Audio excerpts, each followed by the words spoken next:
மீனா சொல்றாங்க செந்தில் கிட்ட, அப்படியே நம்ம வீட்டுக்கு போயிடலாமா? அப்பனா அப்பா கேட்பாரு. போனோம் பத்திரிக்கை வச்சோன்னு சொல்லலாம்.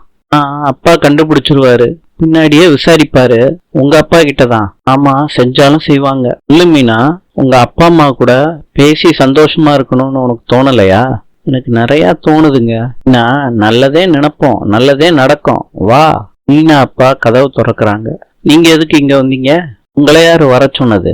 எங்க அப்பான்னு செந்தில் சொல்றாரு. உங்க அப்பாவா?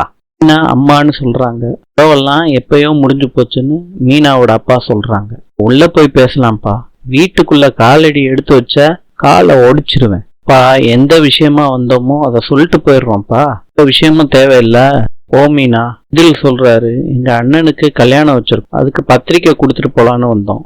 எங்களுக்கு வேற வேலை இல்லையா? முன்ன பின்ன தெரியாதவங்க கல்யாணத்துக்கெல்லாம் வர்றதில்ல. போங்க. கதவை சாத்திட்டாங்க. மீனாவும் செந்திலும் வீட்டுக்கு வந்துட்டாங்க. மதி கேக்குறாங்க மீனா கிட்ட, பத்திரிக்கை எல்லாம் கொடுத்துட்டீங்களாமா? என்ன சொன்னாங்க உங்க வீட்டுல? சொல்றாரு. மீனாவோட அப்பா கொஞ்சம் கோபமா பேசிட்டாங்க. கல்யாணத்துக்கு வர முடியாதுன்னு சொல்லிட்டாங்க. மீனா அழுகுறாங்க. நடந்ததெல்லாம் மாமா கிட்ட சொல்றாங்க. நான் கடைக்கு கிளம்புறேன்ப்பா. வருஷம் ஃபுல்லா அவன் கடைக்கு போய்கிட்டு தான் இருக்கான். மீனாவை சமாதானப்படுத்திட்டு கடைக்கு போக சொல்லு. சரிப்பா. சரவணனும் கதிரும் பத்திரிக்கை கொடுக்கறதுக்காண்டி மயில் வீட்டுக்கு வந்திருக்காங்க. கதிரு சொல்றாரு, பத்திரிக்கை வந்துருச்சு, அப்பா கொடுத்துட்டு வர சொன்னாங்க. அப்படியா? பாக்கியம் மயிலுன்னு கூப்பிடுறாங்க. மயில் வர்றாங்க. மயிலு, நீங்க நல்லா இருக்கீங்களான்னு கேக்குறாங்க. சரவணன், நான் நல்லா இருக்கேன்னு சொல்றாங்க. பாக்கியம் பத்திரிக்கைய பாக்குறாங்க.